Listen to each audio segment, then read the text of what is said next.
Welcome to Marcus Cooks. Sawa ka na ba sa pritong bangus? O ito, try natin tong garlic buttered bangus. Siguradong malutong sa labas at juicy naman sa loob.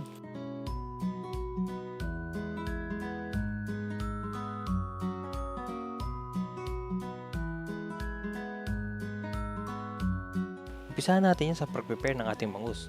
So dito, isisyon lang natin siya ng asin, paminta, at kalamansi.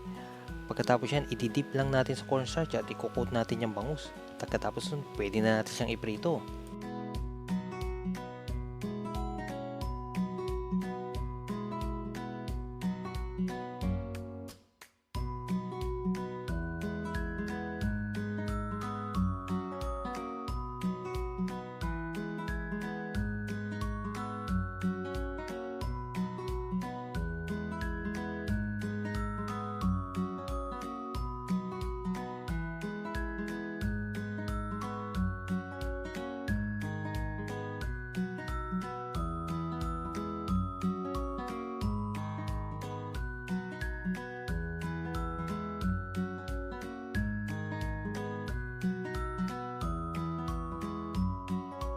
Prituhin lang natin itong mga bangus. Pagkatapos yan, doon naman tayo sa sauce.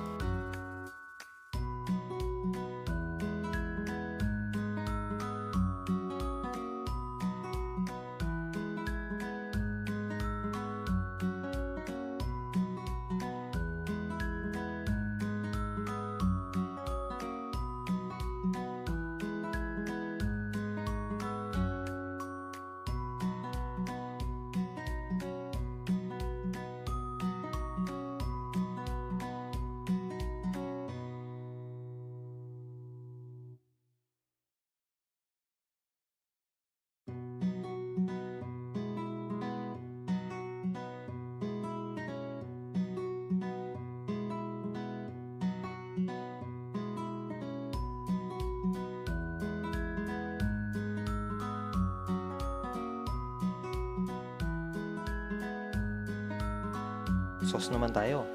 Sa same pan, unahin natin tunawin ng butter. Tapos lalagyan natin yan ng maraming bawang. Yung bawang na yan, hahayaan lang natin siyang mag golden brown.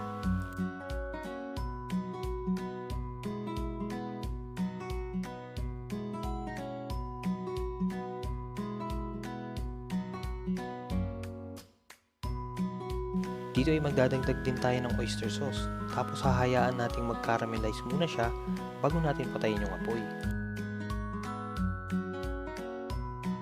Kapag ganitong nag-caramelize na yung ating sauce at talagang lumasa na yung mga rekado na nilagay natin, pwede na nating ibuhos yan doon sa ating bangus.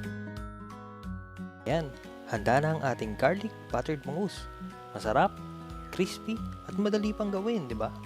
Kaya ikaw, kung gusto mo ng mga ganitong recipe, subscribe ka na sa ating channel para updated ka ba sa mga susunod nating lulutuin. O paano? Salamat!